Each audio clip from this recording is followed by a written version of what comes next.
그러니까 수능이 뭐 9등급 뜨고요.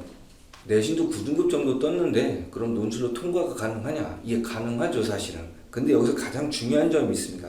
자, 그래서 수리논술이라는 것은 내용을 충실하게 다져온 친구들에게 줄 수 있는 선물 같은 존재라고 이야기해주고 싶어요.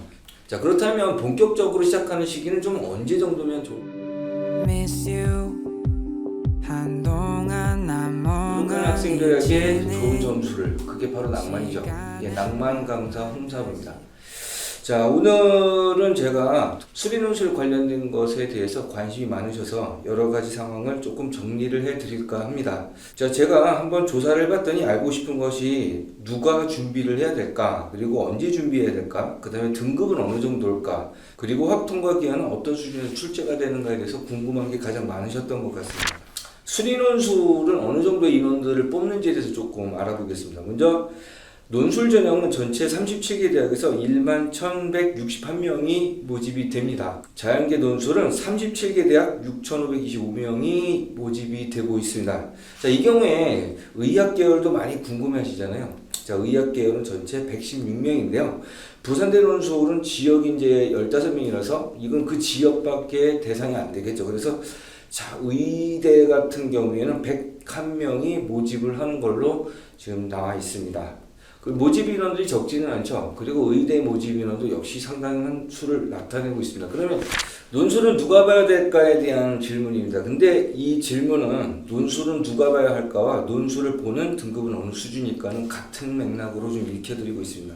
논술 100%라고 한다면 논술만 쓰면 되겠죠. 그러니까 논술에 대해서 내신과 수능이 전혀 상관이 없는 것은 맞기는 합니다. 그러니까 수능이 뭐 9등급 뜨고요. 내신도 9등급 정도 떴는데 그럼 논술로 통과가 가능하냐? 이게 가능하죠, 사실은. 근데 여기서 가장 중요한 점이 있습니다. 일단 내신 등급과 수능 등급, 그것이 논술과 개연성은 좀 있습니다. 하지만 필연적인 맥락은 아니죠. 자, 그렇다면 일단 최저가 있다면 최저는 통과해야 되니까 그거에 대한 분명히 제한은 있을 겁니다. 하지만 수학적 역량이 있다면 내신 성적하고 수능 성적은 크게 문제가 되지 않는 것으로 보여요. 일단 뭐 이런 것도 있겠죠. 제가 가르쳤던 어떤 학생이 뭐 스카이 가고 싶었어요. 근데 그 해에 수능을 너무 못 본 거야. 그런데 이 친구는 목동에 있는 학교에 다니고 있었기 때문에 내신도 그렇게 좋진 않았어요. 그렇지만 수학의 실력이 좀 좋았는데 수능을 망친 거죠. 이렇게 된 거면 등급과 상관없이 논술로 갈 수 있습니다. 이 친구는 공군사관학교를 지원하고 있었는데 공군사관학교를 갔고요. 그 다음에 서강대 논술도 통과를 했습니다. 가장 중요한 것은 수학에 대한 실력이 어느 정도가 되느냐가 가장 중요하다고 생각을 합니다. 자, 그래서 수리논술이라는 것은 내용을 충실하게 다져온 친구들에게 줄 수 있는 선물 같은 존재라고 이야기해주고 싶어요. 자, 어떤 내용이냐면 일단 가장 중요한 것은 수능과 내신은 결과지향적이에요. 그러니까 점수가 나오면 끝이 납니다. 그 점수만 확인을 하게 되고 과정은 남지 않습니다. 자, 그렇다면 논술이라는 것은 과정지향적인 성향이 상당히 강해요. 그러니까 점수에 대한 비율의 점수도 있지만 과정, 풀이, 그것들에 대한 점수도 충분히 있습니다. 실수를 계산 실수해서 정답이 틀렸다고 해도 과정사항이 맞으면 충분한 점수를 받게 됩니다. 자, 그리고 가장 중요한 것은 의대 논술의 합격 점수를 봐도 100점이 아니거든요. 대략 60대에서 50점대 사이에서 합격선이 결정이 되기 때문에 실제로 어느 정도의 실수는 감안할 수 있다라는 결론이 나오게 됩니다. 자, 그렇기 때문에 누가 시험을 봐야 되느냐, 누가 준비를 해야 되느냐.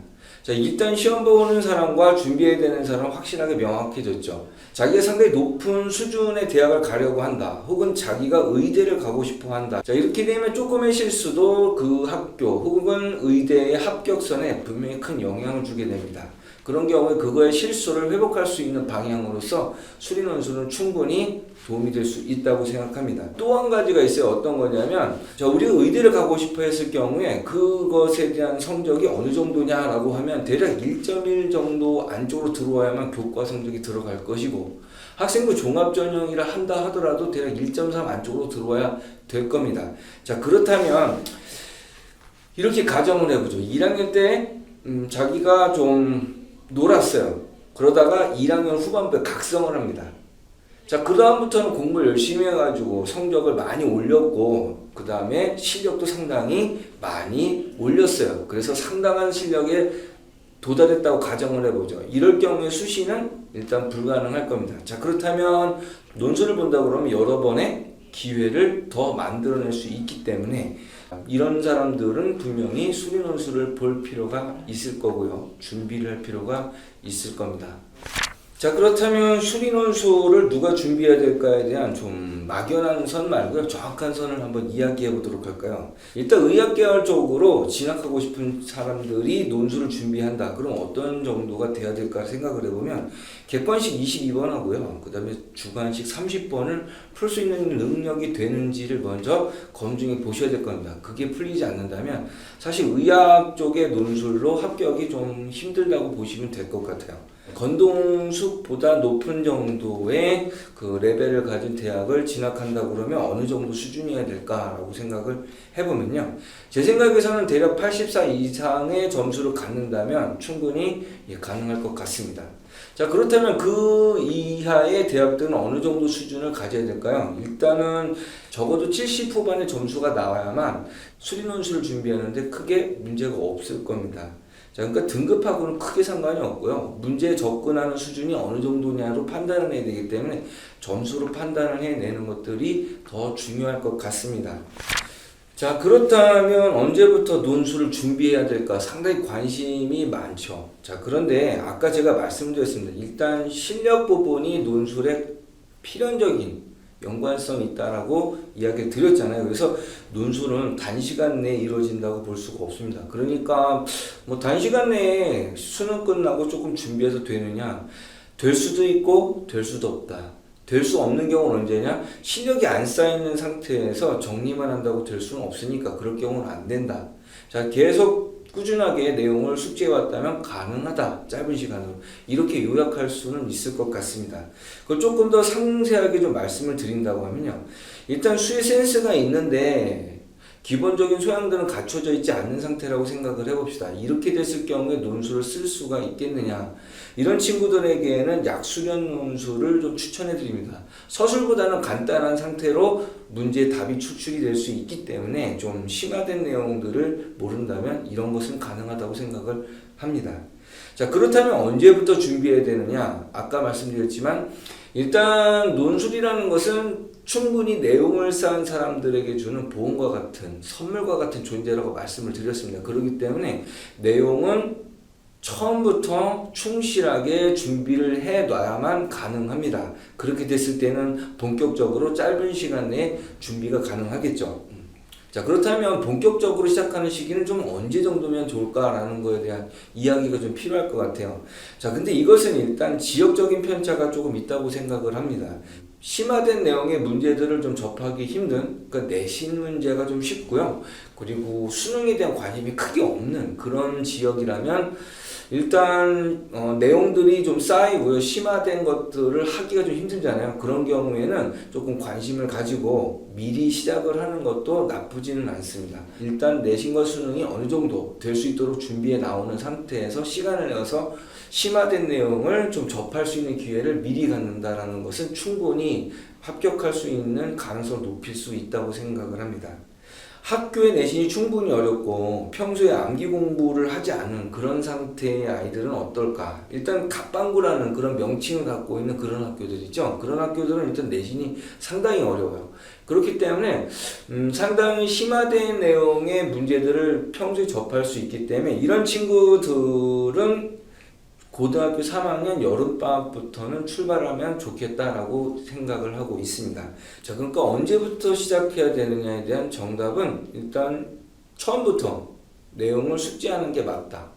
자, 그렇다면 본격적으로는 언제 시작하면 되느냐? 본격적으로는 고3 여름방학부터는 출발을 해야 된다. 물론 내용이 충분히 쌓여있다는 전제를 했을 때 이야기입니다. 자, 질문상에 확통과 기한은 어떻게 해야 되느냐라고 질문을 하고 있습니다. 자, 일단 확통과 기하가 출제가 되지 않고 수투만 출제가 되는 경우도 있습니다. 예를 든다 그러면 한국대 같은 경우에는 한 학교 내에서 이과가 두 개로 나뉘어요. 미적분이 들어가는 데가 있고 그 다음에 수투만 보는 데도 있습니다. 이렇게 된 학교도 있고요. 그 다음에 미적분만 보는 학교도 있고요. 자, 그렇기 때문에 학교마다 서로 특색이 있으니까 그거는 반드시 확인을 해 보시는 게 맞을 겁니다.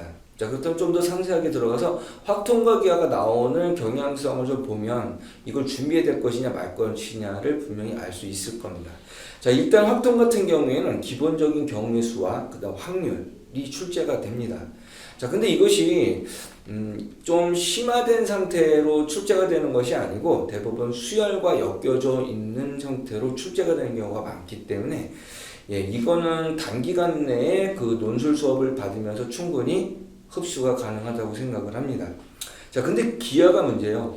자, 일단 연세대의 예를 들어보게 되면 23학년도에 분명히 2차 곡선들이 나오고 있습니다. 벡터를 사용하는 문제가 정수론하고 엮여서 문제가 출제되고 있습니다.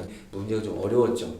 자, 그렇기 때문에 기하에 대한 부분은 2차 곡선과 벡터가 출제되고 있어요. 이것은 단기간에 정리가 될 수가 없다고 생각을 합니다. 그러니까 연세대학교 그리고 서울대학교 면접, 그 다음에 의학 계열에 지원하는 친구들이라면 논술 대비를 적어도 3학년 여름방학부터는 시작을 해야지 가능하다고 생각을 합니다. 자, 근데 이것보다 더 중요한 게 있습니다. 실제로 확통보다 더 중요한 것은 어떤 거냐, 일단 영재고 그 다음에 과학고가 유리하냐 특목고가 유리하냐에 대한 이 선은 분명히 미적 확통 기하에 있지 않습니다.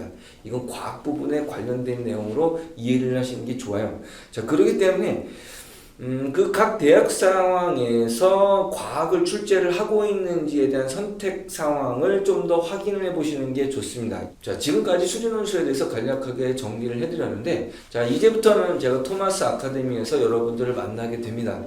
자, 앞으로 동영상에 대해서도 충분히 조금 더 좋은 영상들을 가지고 만날 수 있을 것 같습니다. 자, 지금까지 토마스 아카데미 낭만강사 홍사부였습니다. 바람이 매몰차게 스쳐